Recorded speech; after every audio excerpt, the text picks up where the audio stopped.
Hey y'all, welcome back to Gadfly, the podcast about third parties, fringe candidates, and just generally weird American electoral history. I'm Dusty Wilson. I'm Una O'Leary. And Una, we fucked up. We fucked up a level.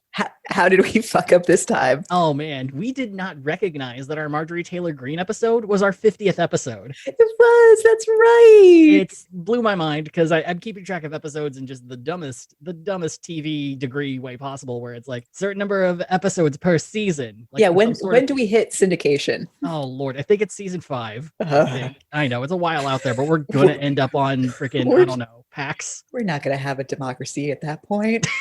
They will tell our stories in the caves that we live in.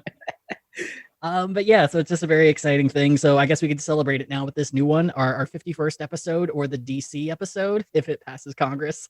Yay! So, yeah, oh, that's something so I wanted to bring up. Yeah, you got to celebrate your wins when the world's falling apart. It's true. I was waiting to celebrate our 52nd episode because that would mean that we would have an episode for every week of the year. Oh my God, that's a really good point. Oh man, remember when we did episodes once every 2 weeks, and that was... Yes, you were also editing every episode at that point. That is so correct. Like we've grown leaps and bounds. Oh, quite a bit. Yeah. So thanks to everyone who got us here along the way, all of our awesome listeners. Yay! Brianna Valentine, our great editor, all the awesome folks at Rem Alternus Productions who have helped us out along the way as well. It's been great and wonderful. So, yes. yay. Thank you for taking out my pauses and thus making me sound so much smarter as a result. Thanks for the advice on how to laugh and when to laugh and which direction to laugh. That's something they don't teach you in podcasting university. Which can be found at a university in St. Thomas. Oh my God, that university is great. It's beachside. You get all the pina coladas you want. But I mean, then again, you are paying. If you have the bracelet, don't take off the bracelet. Never take off the bracelet. Also, if they put X's on your hands, you could wash that off with a little bit of bar soap. Takes a little finagling to get behind the bar, but you can do it. But if you need the X's, it's easy to administer if you just lick the back of your hand and then slap it to your friend's hand. Yes. Oh, good point. Yeah, that's some good Lollapalooza advice right there. Yeah. I don't know. They still use chemical markings to get in there, right? It's not tickets or barcodes. I don't know. I've never been. It's definitely I'm a terrible fancy. Chicagoan. No, I think that's what makes you a Chicagoan. It's just like, I want nothing to do with any of the 17-year-olds high as balls. There's so much glitter. I wish that this would go away. Can we just... A really good point. And I mean, I don't think either of us were even those kids when we were 17. Like, if I had the choice between Lollapalooza and Warped Tour, I chose Warped Tour every time because I want to get heat stroke in a parking lot in the goddamn suburbs while listening to Newfound Glory. Oh, God. I mean, I think the thing is, like, Lollapalooza was still very, very cool when we were in high school, which means I had zero awareness of it. Like, that's... By the time I was aware of it, it had completely sold out and been, like, mass marketed as much as possible. Yeah. It was, I don't appreciate you talking about Riot Fest that way. Okay. I still want to go to Riot Fest one day. Never will. Oh, boy. Anyway. You're going to need about 5 more tattoos. Oh, God. That's an excellent reason to get more tattoos from my 0. Yes. Anyway, I mean, you brought up something prior to recording that I think is really interesting to talk about, especially if we're talking about gadfly-ishness. Today, the Republicans are pushing real hard to kick out Elizabeth Cheney. Yeah. You know, someone that when we were children would not have been considered not a Republican. Yeah, it's no longer enough to literally be the spawn of Satan if you're an elder millennial. Yep. Oh, you're the daughter of the guy who shoots people in the face and then gets them to apologize to you? Get him out of the party. Yeah. So you're not the progeny of Batman's penguin? Okay, I guess you're not good enough for the Republican Party. I hate that you just made Dick Cheney sound so much cooler than he is.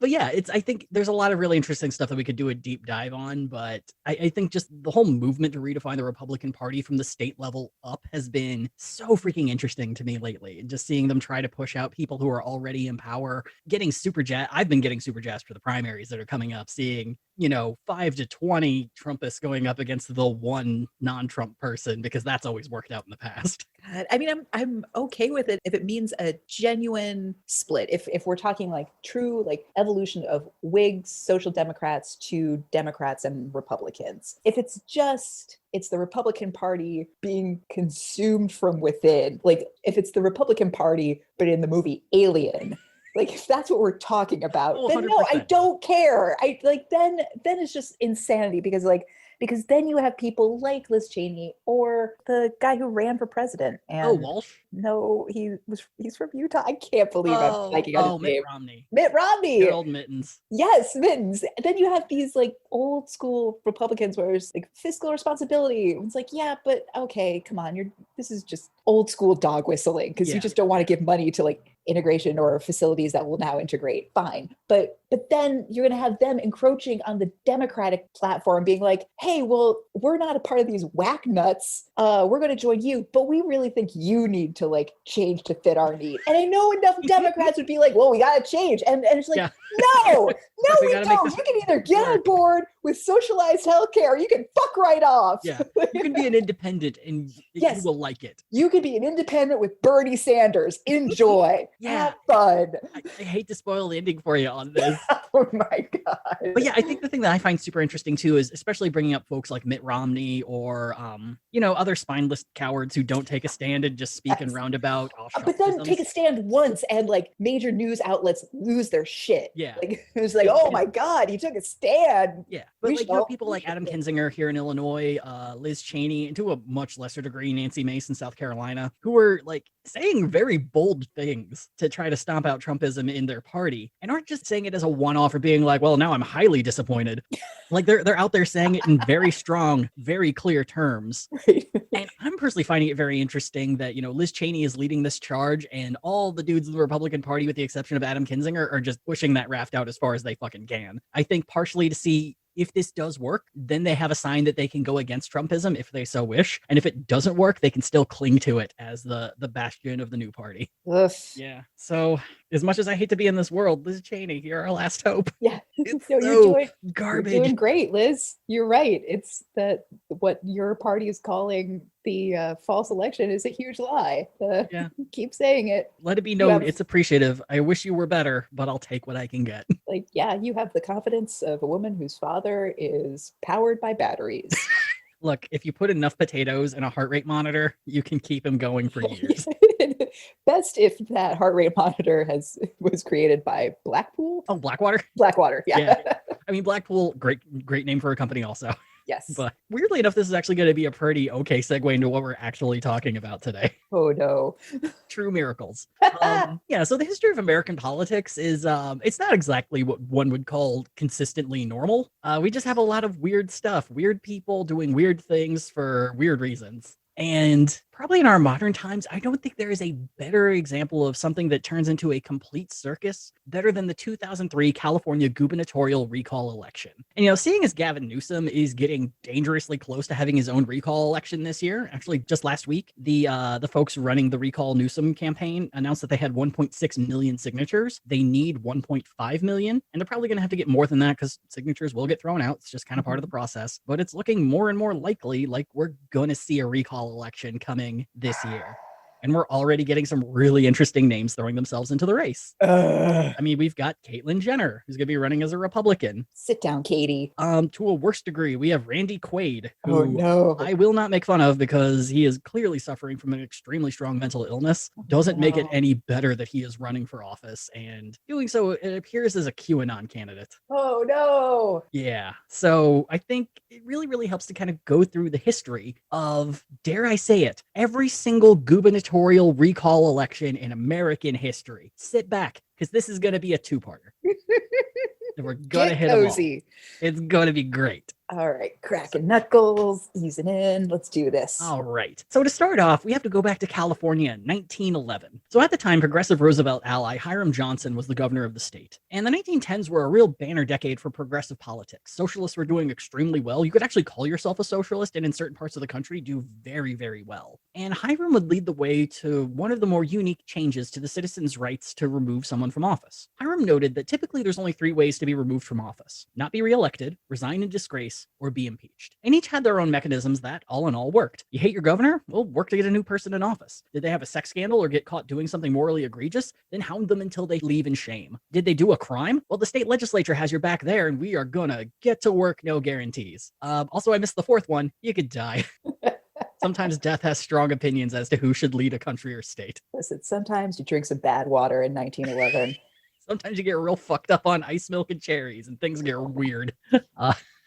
But Hiram noted that this left a huge blind spot. Let's say, what if a major event happened that was handled so poorly by any elected official that the populace would demand a resignation? But that resignation would never come because it's not a sex scandal. It's not, they weren't found with a ton of drugs. They didn't kill a guy. It's not the typical stuff that you would get impeached or be forced to resign over. So there's really kind of no precedent as to what to do. So Hiram proposed the idea of a recall election. Now, I'm not saying he invented the idea, but he was definitely one of the big pushers of it back then. And the general idea is if the voting public could get together enough signatures, then a vote would be added to the next ballot to allow people to choose whether or not that elected official should remain in office or if they are immediately kicked out. And this law would pass. And today, 19 states, including Washington, D.C., all have recall laws that allow for this process to remove elected officials. Oh, but not all 50 states? It's not across the board? Nope, 19 states and Washington, D.C. Those are the only places where across the board you can recall any elected official. Wait, so did anything precipitate Hiram's deciding that this should be an option? If I had to guess, I imagine a lot of the boss Tweed politics in New York City probably put a lot to it because with Tweed in New York City, the man was committing multiple crimes very brazenly in public and still held all the power, and people were just kind of too afraid to run against him or do anything about it. And so coming out of that period of extremely corrupt politics, I think for a lot of progressives, they viewed this as a really good option if the state legislature wasn't going to do anything about it. If you couldn't put together a candidate with enough clout to knock someone out, that this could just be another option that could work. Right. But meanwhile, all the citizens are walking around being like, this is bullshit. Exactly. Yeah. Like we should be able to, I don't want to wait 4 years. That's nonsense. I liked him yesterday and then he fucked up. Got it. I was curious because 1906, there was a huge earthquake in San Francisco. So I was wondering if any California politicians just fucked up in that regard. I don't think anyone did. I'd have to do more research into that. I mean, I would go out on a limb that no one was pro-earthquake after the events. But I don't think they were pro-earthquake before the events. Look, I love me a good earthquake, but this has changed my mind. I mean, I will say for my Irish ancestors, and I did have a couple great uncles who went over as carpenters, they were definitely pro-earthquake. They made some good coin reconstructing San Francisco. Oh my God. Look, there's earthquakes and then there's this bullshit. Yeah, there's earthquakes and then there's opportunity. Okay. Love it. Moving on. Anyway, all right. So here at Gadfly, we are pro-earthquake. Bring them on. Come on, New Madrid. I'm tired of your lazy bullshit. We are pro that annoying quote that people tell you about crisis and opportunity and Chinese is the same character, blah, blah, blah. Indeed. So Hiram proposed this. 19 states, including California and Washington, D.C., enacted laws for this to be an official process. And weirdly enough, at least in the case of governors, it is a right that has been very rarely used throughout history. In fact, it wouldn't actually be enacted for the first time until 1921. So Lynn Frazier was a farmer and a teacher living in North Dakota prior to winning the governorship of the state in 1916. He had been elected as a candidate of the Nonpartisan League, which was a socialist-associated party of farmers and workers that, in the state, operated as a sect of the Republican Party. And when I say they were socialist-associated, I mean they were founded by former members of the Socialist Party. Okay. So we are talking red as fuck, genuine goddamn socialists. Yes. And funny enough, Lynn wouldn't even find out that he had been nominated by the party until he read about his nomination in his local newspaper. Always a good sign. That's great. You're just a school teacher one day and all of a sudden you have to run for governor of North Dakota, a state that I'm sure at the time probably had a road. Yes. Bismarck. You can drive to Bismarck or you can go to hell. And so Lynn would end up winning the election with 79% of the vote and was overwhelmingly beloved for much of his tenure. He would establish a pair of state-owned institutions, the Bank of North Dakota and the North Dakota Mill and Elevator, which was the largest flour mill in America. In 1919, during a national coal strike, when many companies were using this as an opportunity to union bust and just generally beat the shit out of their striking employees, Lynn took a different tact. Instead, he declared martial law, took over all the mines, and then gave them directly to the unions to run in conjunction with the state. Yes! Oh my God! Jaw on the floor when I read that shit. Because usually when a sentence starts, he declared martial law. That's not going to go in a great direction for the workers. Yeah, no. Instead, our little North Dakota ends up looking like one of those sovereign nations we send the CIA into. Welcome to North Dakota. Get off our fucking land. And so Lynn would ride this popularity to re-election in 1918 and in 1920. But on the other side of the Republican Party, trouble was brewing. You see, in 1918, in reaction to the growing socialist influence of the party, a group of business-minded individuals started a competing sect called the Independent Voters Association. They were conservative, capitalist, and they wanted Lynn Frazier the fuck out of office. And while the Nonpartisan League controlled the State House, the IVA controlled the Senate. And they began making inroads to power when an agriculturally based depression hit the state in 1921. and noting this as their chance to finally seize power, began a grassroots recall against Lynn Fraser. Lynn remained the candidate for the nonpartisan league, while the IVA would end up choosing former state's attorney Ragnvald Andersen Nestos. And yes, he is from Norway. That is a name. Yeah, Ragnvald, I love that name so much. Wow. And while Lynn did remain popular, the Depression hurt his popularity just enough for Ragnvald to defeat him by 4,100 votes. And weirdly enough, now that the IVA was in charge, they still kept the Bank of North Dakota and the North Dakota Mill and Elevator state-owned, even though that was the main thing they campaigned against. Shady. But fun fact, both of them are still in operation to this day. Okay. The bank is the only state-owned bank in all of America, and despite the state being heavily conservative, those two socialist institutions are still wildly popular. Of course they are. Yeah, the Bank of North Dakota has $6.1 billion in assets as of right now. Oh my God. Yeah, it's kind of funny when you give people a cheap and accessible banking option, they'll fucking take it. It's bonkers. And so in 1922, Lynn Fraser would get elected to the U.S. Senate, and he would serve there until 1941. And until 2003, that was the first and only gubernatorial recall that America had ever seen. That was it? That was it. It wasn't even over anything major. It was just people being like, I think we need to have an election debate about whether or not certain things should be state-owned. And business people used it as an opportunity to be like, oh, obviously the Depression happened because things are owned by the state, so maybe? Yeah, and it's like, that doesn't surprise me. The fact that that loophole of using a governorship recall wasn't exploited more. But I guess there wouldn't have been much reason, like, if you didn't have a socialist leading governor in the first place. Yeah, well, the hurdles to be able to get an actual recall to a vote are pretty high. So you do have to have a substantial number of people in the state pissed off enough to actually do a recall. Yeah. But for example, in California, since Ronald Reagan was governor, every single governor has faced some level of a recall petition against them. Just no one was successful until 2003. Oh, and California specifically. Yeah. That So state is these nuts. things happen. You have to have at least a solid enough of a movement to be able to get to the point that it ends up on the ballot. Got it.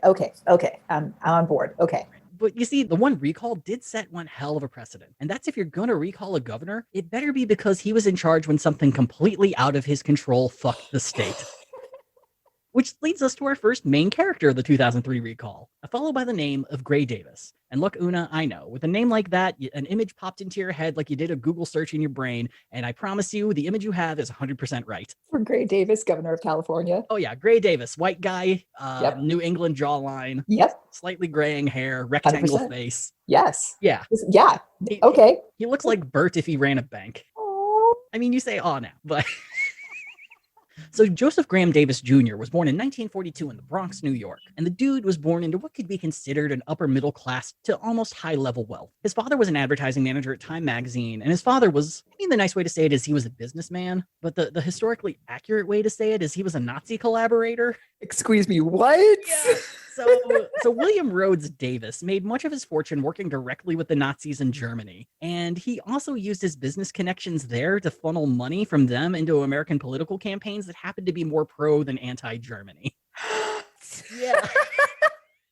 So, you know, Oh no. not a great start for a family, especially in post-World War II America. Yeah, I hope you funneled that money well. I hope it got funneled through several different channels and cannot be traced back to you. It didn't. Oh, It was directly funneled. Oh, it went right in the hand. Yeah, and so, you know, you could never directly call William Rhodes Davis a Nazi spy, but the U.S. State Department would call him a, quote, agent of influence in their official report on the Nazis in America. Oh And boy. just in case you were holding out hope that maybe they were just railroading this dude who had a lot of business interests in Berlin, in 1957, the State Department released a ton of documents with William's name included in all of them, proving that he took the Nazi money and gave it to political campaigns. Yeah, not a good look. It's real bad. So the fact that this dude ends up becoming governor of anywhere in America is kind of amazing. I mean, look, Yeah. the one thing Game of Thrones said right is, you know, don't punish the children for the sins of the father. I was gonna say what better tale of the American dream. Truly I came child. here as a simple Nazi sympathizer, only to see my descendants become liberal governors of California. Yep. So yeah, already not a great start for Joseph. And it should also kind of be noted that his home life wasn't what one would call great. His father was a noted alcoholic, and his mother, Doris, was described as Gray by being, quote, demanding. Oh boy. Yeah, I mean, he did say multiple times that she's the one who gave him his morality and his view on the world and his strong work ethic. But I think when you call a parent demanding, that's not usually a very complimentary thing. Yeah, and it's interesting. Like immediately, the mental image is different if it's a demanding father or a demanding mother. But I'm sure, like for him, it's like the mother demanded he not be anything like his father. Yeah. I demand you to not have a 23 Scotch dinner. Oh my God. And with that joke, it's probably not going to be any surprise that they were Roman Catholic. Ew. Yay. Nazi sympathizer, Roman Catholic. What is this? Joe Kennedy? But the one thing that his demanding mother definitively gave Joseph was his nickname, Gray, which doesn't say why. I imagine it was kind of based on his middle name, Graham, but Gray's also not really a nickname I feel comfortable giving a child unless they're like an old soul. Which in this family sounds like he was, Yeah, and everyone also, was. Shouldn't your peers be giving you nicknames? Like parents give you your name. They get first name, middle name. Unless I think you're from the South, in which case then there's like a common thing of like if you're the third of a name, you go by Trace. Oh yeah, that makes sense. Worst. Or Buddy. Right. Yeah, that's a good point. So in 1954, like many Americans, the Davis family would move out west for the sunny shores of Los Angeles. And Gray would attend a mix of public, private, and Catholic schools before finally finding a home at the Harvard Westlake School, which is described as a military prep school based in North Hollywood. It's also exclusive as fuck. It has a long list of very notable alumni, including Candace Bergen, Jamie Lee Curtis, both Jake and Maggie Gyllenhaal, Jason Segel, and Shirley Temple. And Ashton Kutcher served on their faculty for a little bit. Oh, gross. Wait, and it's military? Yeah, it's like a military school. It was initially the Harvard School for Boys, and then they formed the Westlake School for Girls, and eventually they combined together at some point. But yeah, it's like a very military-based prep school. That's nuts. Yeah. So anyway, Gray would excel at Harvard Westlake, and after graduating, he would attend Stanford University. And of course, his nickname's Gray, so of course he plays on the collegiate golf team, and he has a handicap of 2, which I don't know, that's good. You have 2 golfs. That's I have no idea. I'm not even going to pretend. I think you want a low handicap. Yeah. I think it's like you get a certain number of strokes taken off your score at the beginning. So if you suck at golf, you have like a 35 handicap or something. I don't know. Wow. Yeah. We don't run in that social circle, Dusty. No. Like who's in charge of deciding that? Do you decide it yourself? Is there like a wizened golfman at each course that gives you a number? That's a great point. I don't know. Just walks out of a sand trap and just says 5 and then walks back drinking a Michelob Light. It's like Dune. If only golf was that cool. So he's at Stanford. He's on the golf team. And then tragedy would strike. Mainly in the form that, and this is the sentence that I read, Gray's father left the family, didn't get divorced, or at least it doesn't say divorced. It doesn't say that he went to move in with his other secret family. It doesn't say that he like just fucked off on a booze-filled trip and never came back with cigarettes. He just left. So okay. Well, I don't know, depending on how Catholic you are, that's still that's equal to dead. So the big problem now is that the financial source behind everything that Gray could afford was now gone, including college. Oh, shit. So he was only left with one option, and that was to go and join the ROTC and promise that after he completed his schooling, he would immediately join the U.S. Army. And so within 3 years, Gray would graduate with a degree in history, then parlay that into getting into Columbia Law School in New York City. And in 1967, he had his law degree, and being a man of his word, immediately enlisted in the U.S. Army, just in time for Vietnam. Yeah, where they shipped his ass over to Vietnam, ASAP. The worst timing. Wow, you would have been better skipping law school for a couple of years. Look, great. It's the middle of the fucking 60s, dude. Fucking leave Stanford for a bit, go down to Berkeley, have a goddamn time for a while. You can come back to school. You're clearly smart enough for it. So unlike a lot of kids of privilege, Gray would actually take part in the fighting in Vietnam. He would ascend to the rank of captain and would be awarded the Bronze Star for his valor. And after 2 years of fighting, Gray would return home, and according to his friends, he came back a far more serious man. For some reason, he was kind of depicted as very much of a ladies' man prior to going to Vietnam. There's a weird rumor that was circulating during the 2003 recall that he and Sybil Shepherd had a, what's the word? Like a fuck night? They had, I don't know what they called him in the 60s. Like, listen to the Beatles and chill. Yes, absolutely. Yeah. Listen to vinyl and chill. Yeah, apparently, like, they hooked up, and he was just very much like a suave, chiseled face ladies man, and came back from Vietnam, changed. Yeah, because he went to Vietnam. Yeah, now people come back from Vietnam the exact goddamn same. Like, I would be way more disturbed if he came back being like, "What's up? Great, home mother. Let's pick up where we left off." All right.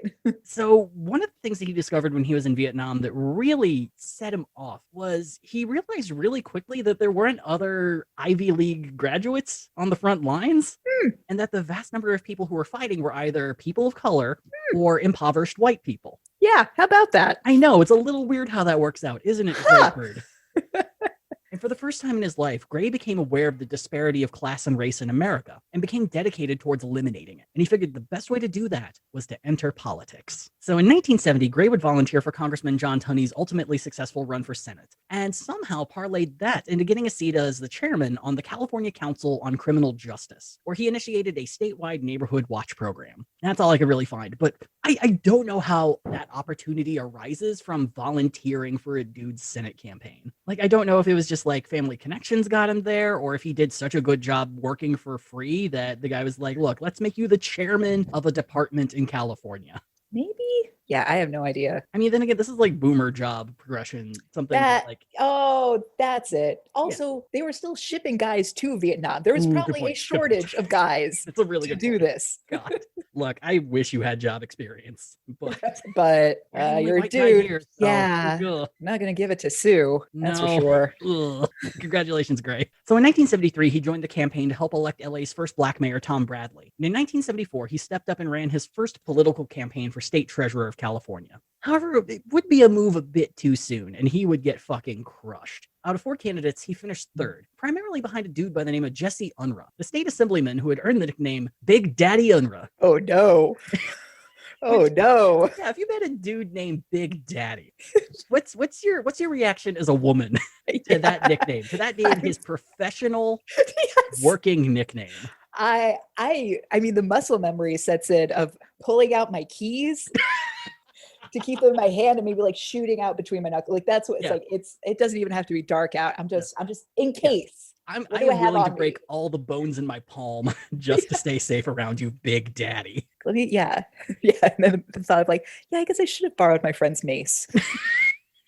So apparently it was a nickname that he got from the Tennessee Williams play Cat on a Hot Tin Roof. That makes it, this is getting worse. That doesn't make it better. Explain to people why that's worse. Una. Oh no. Big Daddy was the louche, like patriarch of this broken family headed by a closeted homosexual and a wife who was just so hard up because she had married said closeted homosexual. Yeah, not great. And then of course Big Daddy is also just like you have a beautiful wife. Why aren't you hitting that up more often? Yeah, essentially in the movie version, it's Burl Ives yelling at his son being like, it's Elizabeth fucking Taylor. What is wrong with you?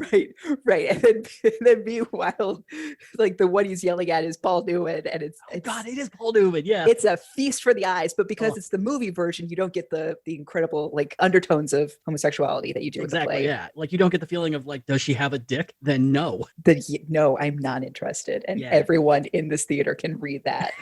Well, and the other thing with Big Daddy is he fucking hates liars. He has lived his whole life being angry at a system where liars are rewarded for the lies that they tell, and no one's willing to talk the truth in the world, despite the fact that he's raised his son to not be able to tell the truth about himself, and his whole family's hiding a cancer diagnosis from him. And so Big Daddy is this character who is like a boorish asshole who hates lies, but is completely shrouded from the truth at all times. So it's a real shit nickname to give someone in the long run. But I'm sure if you're, a boorish asshole who Lyndon Johnson once referred to as the most selfish man I've ever met in politics. Oh, damn. Yeah. It's not, you shouldn't be wearing that nickname as a badge of honor. No, it just tells me you have no critical reading skills. Yeah. And as a fun reminder, Lyndon Johnson, the president, who used to flash his dick at people as a joke, thinks this guy's an asshole. Right. The man who said the quote, "I don't get ulcers, I give them," thinks this man is a boorish asshole. Yeah. Oh, Lord. Yeah. And so if you're let's see, it was 74. If you're a 32-year-old youngin', you are not beating Big Daddy Unruh in a goddamn election for treasurer, let alone for anything fucking else. But thing is, Gray would get a really awesome consolation prize for third place, because the next year, he would become the chief of staff to Governor Jerry Brown, who is probably one of the most heralded governors of California. Yes. Is also parodied by one of my favorite old punk bands, Dead Kennedys. Oh, amazing. On the song California Uber Allies. They did not like him. But he's the reason the California university system was like top in the nation Oh, yeah. and the world for Yeah. decades. I mean, now it isn't, but Yeah. But yeah, I mean, Jerry Brown was a solid governor for a lot of reasons, but he Yeah. definitely had his reasons of not being super good. But he's very beloved. And to suddenly be the dude's chief of staff at the age of, let's see, it would have been 75. So he would have been 33, a 33-year-old chief of staff. to be fair, unlike a lot of the 33-year-olds we've dealt with in past episodes, our boy this time has been to war. That is true. I That will is at least true. say, like, he's seen some shit. He's grown. Yeah, he's actually had life experiences that have changed him instead of deciding I know everything at 17. Right. Instead of being like, I am 21 and I have a law degree. Yeah, they'll kick you out of Harvard. Yeah, and he would serve in that role for 6 years. But most notably, when Jerry Brown ran for president in 1980, he placed complete control of the state in the hands of Gray, which, I don't know, seems like something the lieutenant governor should probably be doing. Yeah, or maybe just Jerry Brown because he was elected governor. Yeah, but no, he's running around, he's kissing babies, he's doing speeches, he's ultimately failing in his campaign. And yeah, he was just like, congratulations, Gray, you tiny child, you're running the state in my stead. So Gray might have some experience as a millennial too. A little bit. It's like, hey, I'm going to need you to do 5 jobs for the price of an intern. Yeah, pretty much. And the thing that was also really weird about this is Jerry Brown was a fairly progressive liberal governor. Gray, not so much. Gray was a lot more of a centrist. But he promised everyone that when he was in charge of the state, all of the decisions he made, he was certain would be the same ones that Governor Brown made himself. Which, if I were lieutenant governor at the time, that would make me just as goddamn mad. Yeah, I just feels like, I don't know, if you have to say it. Yeah, and I mean, to be fair, the lieutenant governor of California does already have 5 jobs at once. The lieutenant governor of California does a fucking lot. But still, you should also be running the state at the same time if that's the case. But this job would also allow Gray to meet his future wife. And this story's gonna knock the socks off your romantic heart, Una. I can't wait. I love a meet cute. This is some choice romance. So in 1978, Gray would be running late for a flight from Sacramento to Los Angeles. And being a white privileged dude in power, he called up Pacific Southwest Airlines and had them hold the plane until he got there. What an asshole. They did. And when he was seated, he got an earful from a stewardess by the name of Sharon Ryer. And in true white dude power moves, he apologized and then asked her out. And no clue why, but she said yes. And by 1983, they were married. I don't know how this shit happens. She said yes because of a jawline, as previously stated. Look, also, this is giving me real Goodfellas vibe, where oh my god, yeah, where she gets stood up and then she makes Joe Pesci drive the car to where Ray Liotta. Yeah, where Ray Liotta is, and chews him out, and then afterwards they're inseparable. I guess that's just how people dated then. It's so weird to me. Like, in my entire time working minimum wage-ish jobs, there's not a single moment where I would yell at a customer and then consider dating them. Yeah, I mean, have I been solicited for sex while as a bartender? Yes, I have. That's part of being a bartender. And it's terrible, and it should never happen. Your bartender never fuck you. It has never resulted in me saying, like, you know what? You make a great point. But you're right.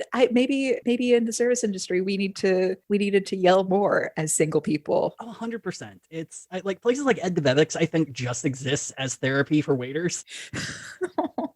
Yeah, so that's how Gray gets married to his wife. He does a douchey thing, asks her on a date, and then they're married forever. I love it. I mean, I'm glad it worked out. We all deserve to find love, but what the fuck? He's just a man who just wanted to be put in his place. I guess so. And you know, the thing that makes it more fucked up is in 1982, Gray would decide to run for office again. And I have no clue how you both run for office and plan a wedding. Oh, he didn't plan that wedding. Dusty. He didn't do shit. He showed up and he might have been late given how they met. She and her mom planned that wedding. Can you hold the wedding for like an hour? I'll be there. Listen, I will be there. I'm going to be late, but I will show up. First class. Have a Doors on the Rocks ready for when I get there. Gray would end up running for the open seat in the California State Assembly's 43rd District, which represented West Los Angeles and Beverly Hills. So, you know, a district of the people. And he would end up winning 63-37 over his Republican competitor and end up getting reelected in 1984. And during his tenure, he would end up fighting tooth and nail for a very specific and very, very 80s program that would become famous nationwide. You see, in the late 70s and early 80s, the kidnappings of Eaton Patz and Adam Walsh had gripped the nation. Eaton would never be found, and Adam was found murdered, but neither of their abductors were ever arrested. And a wave of stranger danger panic began to spread, causing parents to fear that anyone that they didn't know could be a possible abductor of their children. And in 1984, this fear would reach a fever pitch rich. And in a desire to just do fucking anything about finding these missing kids, an idea was proposed by the Anderson Erickson Dairy in Des Moines, Iowa. They would print faces of missing children on their milk cartons. The program eventually expanded to Chicago, but would ultimately gain its first support from a state government in California. Gray pushed hard for the program, insisting that faces of missing children should be placed not just on milk cartons, but on shopping bags as well. And in 1985, the U.S. government would begin the Missing Children Milk Carton Program and use the photos of 700 missing children to grow awareness and ideally find where they had gone. So is this the program that you were aware of when you were a kid, or is this kind of like fuzzy memory times? Vaguely, but I feel like it was being phased out while we were in elementary school. Oh, absolutely. Yeah. I think this was at its peak when I think we were like 2 or 3. Yeah. And I don't recall ever seeing a milk carton with a kid's face on it ever. Yeah. I And think the closest we had was that young adult's book, or the children's book, The Milk Carton with the Face on It, or something like that. oh, that sounds familiar. Yeah. Totally. So out of the 700 pictures used, the program was successful in finding one child. It was a 7-year-old girl by the name of Bonnie Lohman, who had been abducted by her mother and stepfather. And she noticed her own face on the milk carton, but would later say she had no idea what that even meant.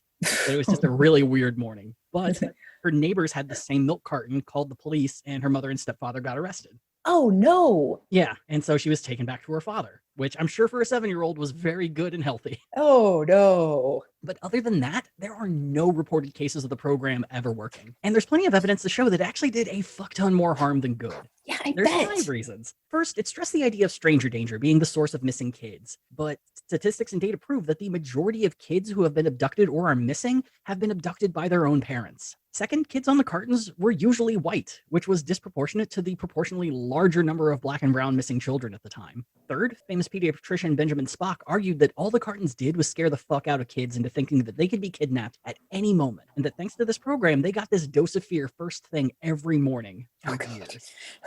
Fourth, no one was ever placed in charge of reporting the success of the program. There is no data. There was no one tracking anything. They just fucking did it. The mother of one of the missing children had quoted, "What it did was raise the level of awareness. It didn't necessarily bring us tips or leads that we could actually use." And fifth, the only reason companies were doing this for the most part was to take advantage of tax breaks that were given to them for taking part. No. Yeah, so all in all, Gray pushed for this program very hard. And I get it. There's not really much else being done at the time. It's something that's been an issue for, time immemorial, and just got really, really big after these 2 kids went missing. And so of course you want to do something. And this seems like something actionable that has a large potential to work. And it would end up leading to the founding of the National Center for Missing and Exploited Children, which do really incredible work and have developed a large series of programs that have discovered better ways to rescue missing children rather than, traumatizing kids every morning with milk cartons and just throwing shit out into the ether and hoping for the best. But you know what? Enough of that. Let's get into the real cheerful topic that I know everyone loves.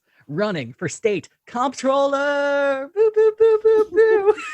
Oh, no. And to be fair, in California, it is state controller, but comptroller is funnier. And once again, Gray would be faced with a pair of better-known competitors in State Senator John Garamendi and State Representative Alistair McAllister. Yes, that is his name. Oh, boy. But this time around, Gray would handily beat them both, winning the Democratic primary with an even 50% of the vote, and before riding that success to an easy win on Election Day. And he'd run for re-election in 1990 and once again cruise to an easy victory. Now, 1992, though, would mark the first real challenge and be his attempt to break into the big show. Republican Senator Pete Wilson had just won the governorship for the state, which meant his old seat was now a free-for-all. It was a real chance for the Democrats to gain a seat in the Senate, and if he could just win the primary, Gray could become a nationally known hero for the party. All he would have to do is just beat a couple of fucking mayors. And unfortunately for him, one of those mayors was Dianne Feinstein. Oh, boy. Now, Dianne is a person that probably deserves her own episode, but a super quick summary is that she served as mayor of San Francisco for a decade and was a member of the city's board of supervisors for 8 years before that. And she also fucking sucks.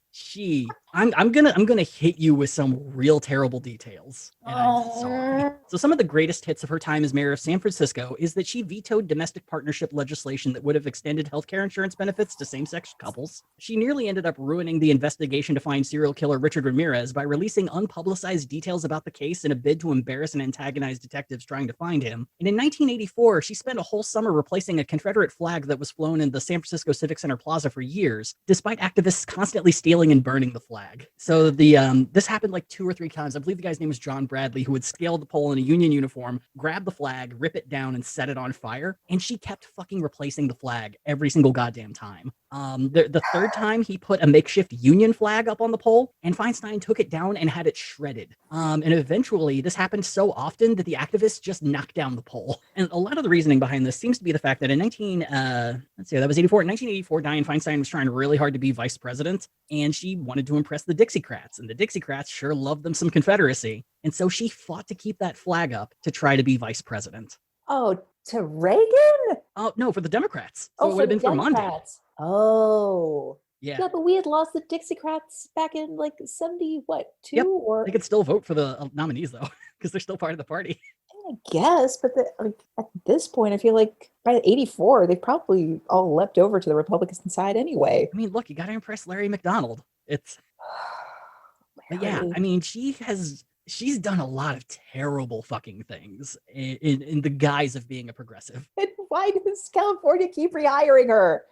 I don't know. I mean, she has done some good stuff, but it's mostly performative. I hate to say it. And yeah, most recently she yelled at a bunch of kids because they supported the Green New Deal. So there's that as well. But the thing is, as much as she sucks, she also has an equal amount of fuck you energy that has led her to fight tooth and fucking nail for every single election that she has faced. And Gray recognized that. He recognized that if he was going to beat Dianne Feinstein and get his chance in the big leagues, he needed to swing big. And he did so by doing something that would become a feature of all of his future campaigns, and that is extremely negative attack ads. Oh, Gray. And so Gray would settle on an ad that compared Dianne to Leona Helmsley, who was a hotelier at the time, who had just been arrested, I believe, for tax evasion, and was notorious for just being a monster to her employees. Like, regularly, she would have friends over for dinner at her hotel, and if there was like a speck of soup on the soup plate, she would make the waiter beg for his job on the floor. Ooh. Yeah, she was just a garbage human being. And so he ran an ad comparing the two as the same, and it blew up in his fucking face. Oh no. People immediately started dropping out of his campaign. It was heralded as one of the most negative attack ads in the history of California politics, and is still considered to be as such to this day. And so overnight, Gray lost the run for the Senate primary. Wow. So Gray listened to everyone's critique of his ad, took it under consideration, and placed all the blame on his staff. To him, the ad was perfect, and his only mistake was allowing his staff to make any major decision on his behalf. But the damage was done, and to the majority of people, Gray's career as a politician was over, which made it all the more bizarre when not 2 years later, Gray would run relatively unopposed for lieutenant governor. This time around, he would run as, you guessed it, a radical centrist. Stop it, Dusty. No, this is Gray for the rest of his goddamn life. Gray is a radical centrist. He's going to do everything almost well. He's going to make changes, but not enough to make a difference. And Gray portrayed himself as a sensible option for both liberals and conservatives, and would always paint his Republican competitors, such as State Senator Kathy Wright, as nothing but a loose cannon and someone that you couldn't trust. Too conservative for California. But he's just conservative enough for California. Hashtag morally gray. Fuck off. I love it. And it fucking worked. And for all the folks who counted out Gray in 1992, it must have been a real kick in the dick when he strolled into the 1998 governor race and just wrecked everyone. And in the Democratic primary, he faced millionaire El Chachi and multimillionaire Congresswoman Jane Harman. And yeah, Gray's got money, but he doesn't have that fuck you money that multimillionaires have. So he ran on a slogan of experience money can't buy, which bought him third place in every single poll up until the Democratic primary. Oh my God. Which must have really messed with people when he scored 34.7% of the vote on primary day, beating his nearest competitor by more than double. Oh, damn. Gray would crush his opponent and, weirdly enough, became the first Democratic governor of California in 16 years. And within 6 years, Gray Davis had gone from political deadweight to a goddamn superstar. People were already talking about how he might be the perfect presidential nominee in a worst-case scenario in 2004. You know, just in case things don't go well in 2000 and whoever we nominate doesn't get it. 2004, we're getting Gray Davis in there to sex things up. I mean, we kind of did. Look, different patrician New England guy than you were hoping, but apparently that was always the plan. A Gray by any other name.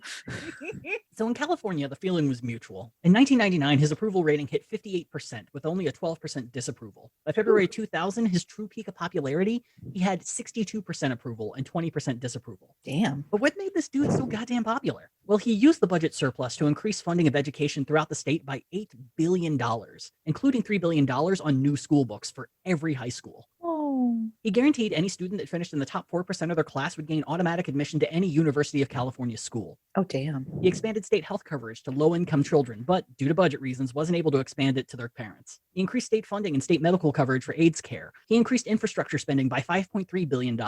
He greatly reduced the use of cigarettes via a highly effective anti-smoking campaign. He increased minimum wage from $5.75 to $6.75 an hour. He ended up cutting $5.1 billion in personal and sales taxes. And he recognized domestic partnerships, paving the way for same-sex marriage in the state. But he would break a promise to begin work on actual civil unions. And look, no one can have a perfect record, but he was also a very strong supporter of the death penalty and blocked nearly every parole recommendation to let people out early. Hashtag morally gray. Look, center, you got to stay in the center. And if I got to keep people in fucking prison when the parole boards are begging me to let them out, I am going to keep them fucking there. With the sweet, sweet private prison money is. Oh my God. Like, part of me thinks it was probably as a reaction to the LA riots that the whole, you had to be super tough on crime and any wavering against that would fuck you over. It's still the shit thing to do, but that's just kind of my guess why he did that. So Gray would ride this popularity to re-election in 2002, making it look like a Gray Davis 2004 presidential run was all but inevitable. So how the fuck did this guy go from re-election, high approval ratings, to being out of a job in 1 year? Oh my God. Well, it's a combination of three things that were not entirely his fault.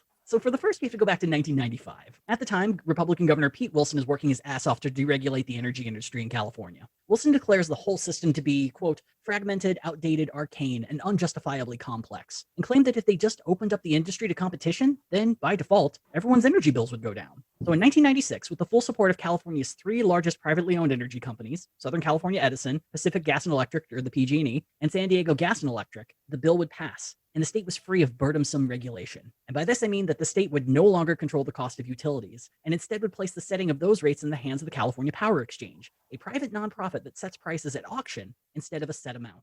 Yes, what could go wrong, says Una in 2021. Oh man, that's exactly what I typed. Word for word.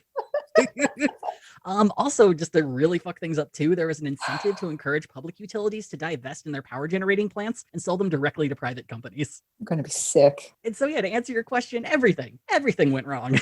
On May 22nd, 2000, a heat wave would hit the state, causing a sudden spike in the use of electricity. And the California Power Grid would announce a stage 2 alert, which meant that out of all the power that was available, there was only 5% remaining in reserves. But if the heat wave were to subside, then people wouldn't need that extra 5% and everything could go back to normal usage. By June 14th, San Francisco would reach a high of 103 degrees, and the strain on the power grid became so high that the Pacific Gas and Electric had to declare a series of rolling blackouts to ensure that the whole state didn't suddenly lose all power. Of this blackout, 97,000 people lost power on one of the hottest days of the year, but the statewide blackout was avoided. But while that problem was pushed aside, there was a whole other one that needed addressing. You see, not 1 year after deregulation, those private power companies made the choice to remove consumer price caps, and in San Diego alone, electricity bills tripled. But this alone didn't seem to be the only reason costs were going up. Governor Davis would argue in August of 2000 that it kind of seemed like someone was fucking with the electricity market and causing the auction prices to go higher than they should. He just couldn't quite prove it. So the state attorney general would begin looking into it, but not before shit hit the blackout affected fan, which is you're just throwing shit at a fan that's off. Anyway,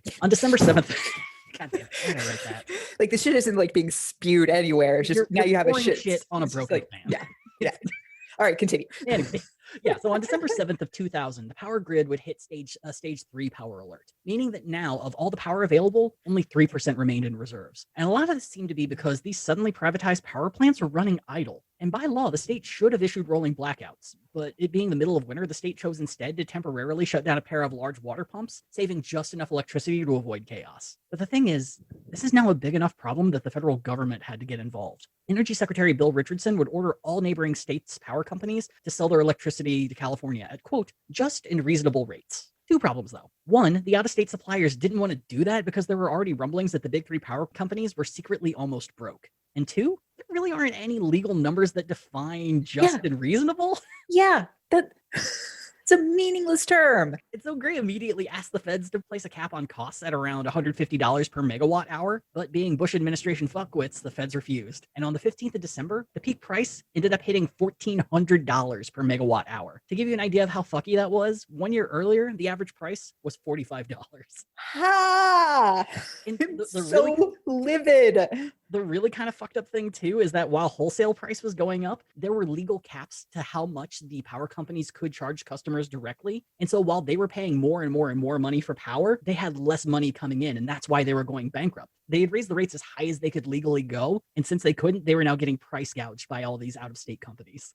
And that was the three big power companies themselves were okay. Yeah. Which at least there was that. You didn't have a full-on like Texas situation of this past winter where it's like there was no cap and they just straight up deducted from people who had put on like auto renewal. Exactly. Yeah. Oh God. Well, and I would like to remind you, these big three power companies pushed for this to happen. They wanted this.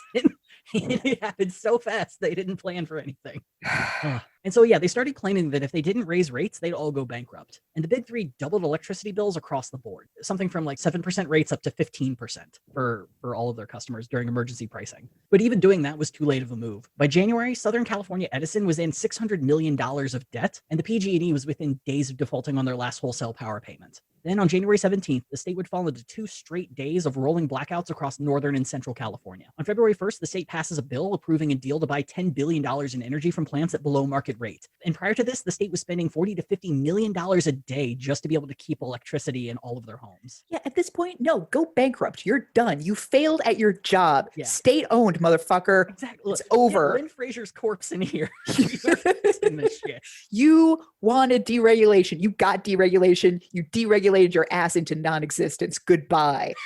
Good day, sir. So by March, one of the other major reasons for why everything was as bad as it was began to surface. The state would allege that power generators were overcharging the state by about $6.2 billion, and noted that 6 companies appeared to be the main ones price gouging the state during its time of need. Also, the parent company of one of these energy suppliers just happened to be a pack of bastards by the name of Enron. Oh my God. But despite these discoveries, the Bush administration once again refused price caps for the cost of energy, and public rates would increase to an average of 40%. So initially it was 5% emergency pricing, then 15%, and now it is 40% emergency pricing for people across the board. And on top of that, state government is also financially assisting the three. So essentially all taxpayers of California are paying for their energy twice. Exactly, yeah, because if the state doesn't pay for this electricity, then no one's around to do electricity. There are no companies to keep the lights on. Right, so it's like I'm paying PG&E, and then I'm paying my state taxes. Yeah, that are going 100%. back to PG&E. Oh, yeah. And by doing this, they are completely fucking a huge budget surplus that California had for years, and allowed Gray Davis to be able to afford these education programs. Oh my. But hey, it's time for even more fun. It's March 19th, which means the entire state is about to have a rolling blackout for 2 straight days. And this would affect 1.5 million households across the state. Luckily, though, this would be the very last of the rolling blackouts. The PG&E would file for bankruptcy in April of 2001, but by May, the government would begin looking into price fixing in earnest. Enron CEO Kenneth Lay would be caught on tape admitting to the price fixing schemes, stating, quote, "It doesn't matter what you crazy people in California do, because I got smart guys who can always figure out ways to make money." There are like some really complex schemes that they were using, but essentially they were boosting up the wholesale rate in California by getting these companies to shut down their power generators. So they would lessen the supply and increase the demand at the same time. Yeah, it was disgusting what they were doing with this. And so this would be what would lead Enron to go bankrupt. Because in 2005, they'd be forced to settle with the state of California for about $1.52 billion, of which the state only ever got $202 million, because Enron owed a lot of people a lot of money. That I remember. Yeah. That I definitely remember. Kenneth Lay would also face no jail time, mainly because he died of a heart attack before even going to trial. Oh, that I don't remember. I thought he did go to jail. Nah, dude had a heart attack and fucked out of court. Oh, okay. Wow. Yeah. So none of this that happened was Gray Davis's fault. The previous governor made a shitty decision with some shitty companies, and Gray's here just trying to keep the power on any way he fucking could. Yeah. But he did kind of fuck up in one major way. No. Because throughout the rolling blackouts, it kind of seemed like Northern and Central California was getting the most fucked. And that any chance that he had to bail out the folks of Los Angeles through the Southern California Edison Company, he kind of took those chances. Look, do you want movies or not, people? Hollywood pays for itself. Do you know what it takes to light a movie? A lot. A lot. What are we going to use natural lighting? Fuck you. This isn't 1930. I'm not making art films, you fucking asshole. I'm making Terminator 3, The Rise of More Machines. And then you have reason two. And, you ever hear this thing called the internet? I kind of have a feeling this is going to be a fad. This is going to go away in no time, which means one thing. We need to invest heavily while we can. And any businesses associated with it needs to have trucks of money handed to them. And that's my one-man show on the dot-com boom in California. There will be no refunds. And so California was ground zero for the rise of the internet in the late 90s and early 2000s. And as the internet grew more and more powerful, investors began flocking to any company they could. People were beginning to see how well Amazon and Yahoo and AOL were doing, and everyone wanted in on the next big moneymaker. So March 2000 would end up being the peak of the dot-com boom, where $34 billion in venture capitalist funds would end up in just dozens upon dozens of startup companies' hands. And looking back on it, the rush to invest really made sense. Computer use in America had more than doubled, internet access had become less of a luxury, and the download speed was hitting a really sexy 128 kilobytes. Plus, in 1999, if you got in early on some online company stocks, you would be making a foolish fucking ton of cash. For example, the NASDAQ, the market that mostly handled these internet stocks and is kind of the sad little brother to the New York Stock Exchange, it was showing a 400% rate of growth on all of their offerings. Prior to 1999, they were lucky to hit 2,000, and by the mid-2000s, they had days where they finished above 5,000. 5,000 what? No idea. Let's say stock points. I don't know how they measure the NASDAQ. So, that 1999, I feel like you could walk away with a sick amount of cash if you just were the first to buy bread.com. Like if you just got the URL name, exactly, you could have a bidding war. Fun fact too, I distinctly remember reading an article post this first internet VC boom.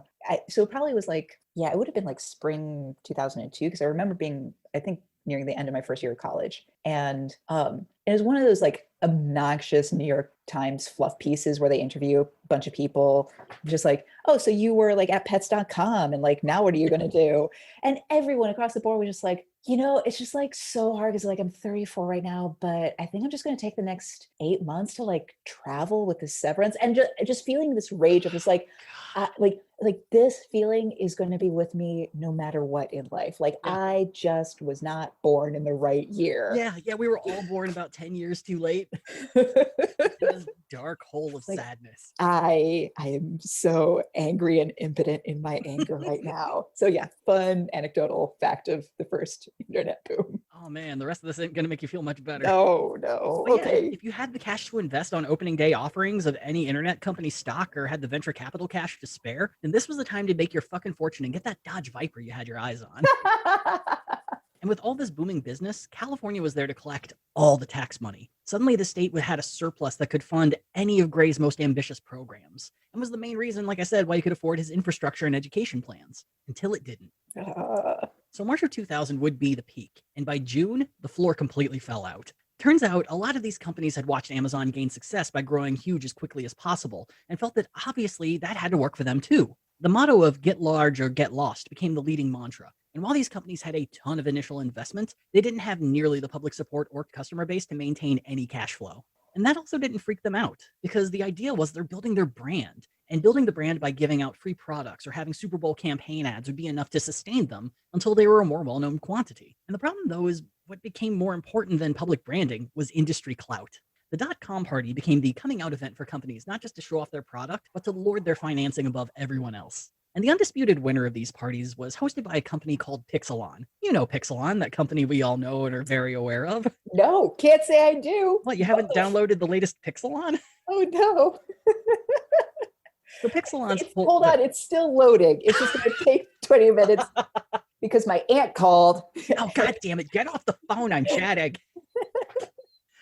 So Pixelon's whole deal was they were a video playing software, very much in the vein of QuickTime or everyone's most hated program of the 2000s, Real Player. So to show off their tech, they planned iBash 99, a huge concert they would stream to anyone who wished to watch. It was held at the MGM Grand Las Vegas, and the concert featured Leanne Rimes, the Dixie Chicks, Sugar Ray, Natalie Cole, Kiss, Tony Bennett, and the headliner, a brand new reunion of The Who. And the show would be hosted by David Spade and the most downloaded person in 1999, model Cindy Margolis. And the show itself cost $16 million. Oh my God. I mean, first of all, I need a breather from the nostalgia trip I just took. Is that too much 2000? Yes. Hold on. I have to take the butterfly clips out of my hair. Ooh, wow. All right. It's just such a combination. And so just to add on top of that, the company also rented a screen in Times Square if you wanted to watch it there, which helped because for the most part, it was only one of two places you could actually watch it live. Because it turns out Pixelon's technology actually didn't work. People who tried watching the show using their video player just got to enjoy a barrage of error messages before going to the other place you could watch the show, Microsoft Media Player. Oh no. A few days later, people began to find out that the CEO of Pixelon was actually using an alias and was really a guy by the name of David Kim Stanley, who was a convicted felon and a fugitive of the law. Oh my God. And the company would file for bankruptcy 8 months later. What was the name of that company that was going to do the blood testing? Oh God, yeah, Paradigm or something? yeah. It's somewhat similar, yeah. Yeah. Yes, there is a movie about this happening, and of course the guy's played by Steve Zahn, the most 2000s actor there is. I need to watch this immediately. It's like a miniseries Discovery Channel did. I think it's called The Valley of the Boom. Oh no, that's not nearly as fun. I want to make a movie that is just peak nostalgia trip for people, for the elder millennials among us. Yeah, it really should have been a miniseries where they just focused on this guy, but it was also the folks who did Netscape and a few other things. And it's like, I don't give a shit. Fucking give me this guy. And so hundreds of companies would go bankrupt at around the same time. Everything from proto-crypto companies like Beans and Flues, all the way to companies that were actually really good ideas like Pets.com and Home Grocer, which today we know pretty well as Chewy and Peapod. Not the same companies, but the exact same business model. Yep. Yeah, they were ahead of their time. So within 2 years, Gray loses his surplus and he loses control of the state's utilities. But the thing that would finally get the ball rolling against him would be a little something called Prop 187. Initiated in 1994 as the Save Our State initiative, Prop 187 was a ballot initiative cooked up by Republican State Assemblyman Dick Mountjoy, and it is probably one of the more racist laws I've read from the 90s. That's saying something. So the general idea behind the proposition, and this is something that was put to a ballot initiative, that if enough people voted on it, it would become law. And the general idea behind it was that if you were an undocumented person living in California, this proposition would remove any right for you to use a public service. You couldn't receive public health care. You couldn't apply for any government benefits. You couldn't go to a publicly funded clinic or hospital for care. Your children would be banned from attending public school. And if any government agent even had a suspicion that you might be undocumented, they were to report you and your family to the state attorney general and the Immigration and Naturalization Service, which was the 90s version of ICE, immediately. Yeah, what he's proposing should absolutely be illegal. Like, no, how dare you? And secondly, the people for whom 187 is intended to affect, it's like they're paying taxes regardless. Yeah, they are. Also, it's kind of cheaper just to take care of people. Yes.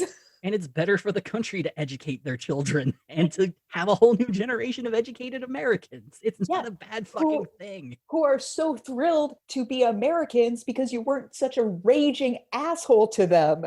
And the other thing, that is if you were in, say, a city or county that refused to comply with this law, then you would immediately be found guilty of breaking the law and forced to comply. Yeah, again, should be illegal what you're suggesting. Well, and that's why it passed 59% to 41%. Oh, God, California! Okay. It had a majority yes vote in Los Angeles County. The only place that it didn't have majority support was the Bay Area, and that was it.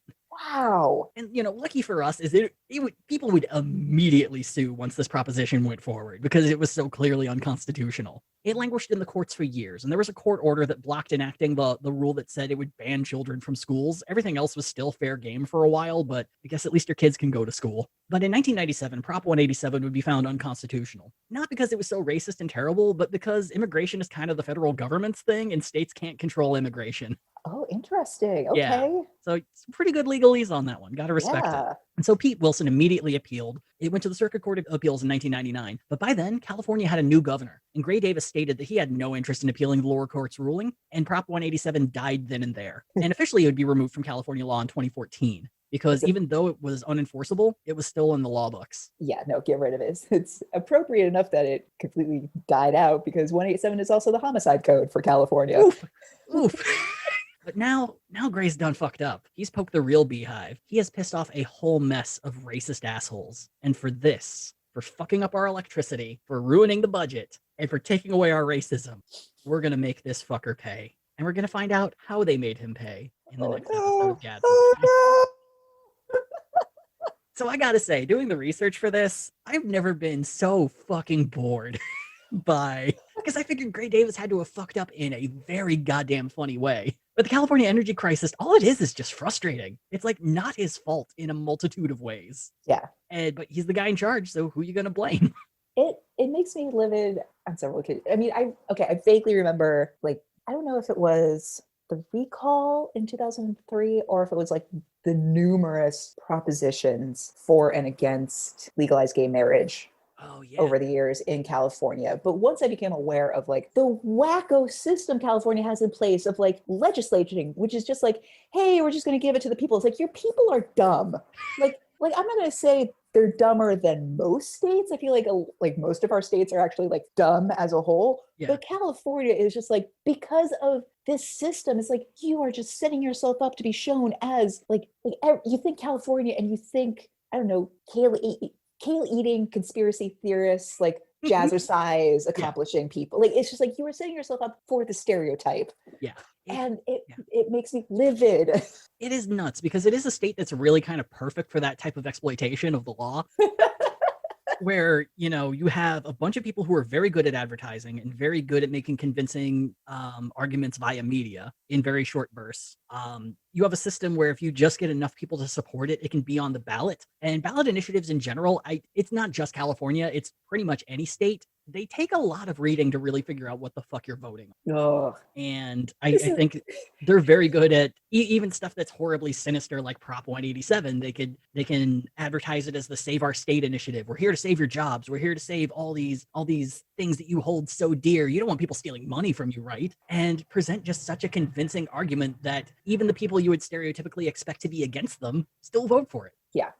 To say nothing of the fact that like takes careful, close reading is not a thing that actually happens in Hollywood, where you're supposed to be reading scripts as your job. Yeah. But then on top of it, it's like you have LA County maybe, and then like the Bay Area definitely as like population wise, like big blue strongholds. Mm-hmm. But then you get into the Salad Bowl and especially Northern California, and you just get like either like white flight racist or just libertarian racist. Yeah. It's such a bonkers state. It's really weird. It is so easy to believe that California is like this liberal bastion, but it's so easy for people to forget that places like Orange County is extremely racist, extremely conservative. And Orange County is just like wealthy racist. And then you get to like Long Beach where it's like poor white racist. Yeah. Joan Didion has an amazing essay talking about the area around Long Beach. And she wrote it, I want to say in the 90s, but it points to like the amount of gang activity and racism and also like incredible violent misogyny that was happening in these communities that were supposed to be these like, you know, white picket fence, post-World War II suburban model representation of US, I don't know, capitalism post-World War II and its downfall, and showed how like you aside from the LA port, and I think there was a huge space engineering outpost in that area so it's like you had a lot of like engineering and like middle class and upper middle class like wealth jobs, and then that just sort of disappeared by the late 80s. But you still had this community, and you suddenly had like a generation of men who were shown this idea of what like, you know, the your family and the pathway to success, and all that dried up, and so it's just like, well, now I don't know where to go, so I'm going to redirect it into really aggressive porn industry. It was just like insane. So yeah, California. Yeah, it's in the words of our friend Shannon Pritchard, stop moving there. Stop moving to my home. But yeah, so that's the opening story on Gray Davis and the boring shit that led to his recall election. And yeah, I promise the next one, there's nothing normal about where we're going here. The road's gonna be taking some goddamn turns. So hopefully next time we'll have a lot more jokes, a lot more chuckle fun. So hope you join us next week, part 2 on Gadfly. California time. Gadfly is a production of Added Serotonin. Our episodes are edited by Brianna Valentine of Rem Alternus Productions. Our theme song is Sophomore Makeout by Silent Partner, and you can find us on Twitter and Instagram at GadflyPod. Ready to level up your cosplay game? Check out the Geek Forge on Etsy. With a variety of props to give your photos that extra spark, you'll find just what you need. Hold magical fire in the palm of your hand, or take a potion to restore your mana. With a large variety of colors, you can choose your own magical flavor for your cosplay. Bring drama to your photo shoots with these vibrant props and more, all available at the Geek Forge. Are you ready to level up your cosplay?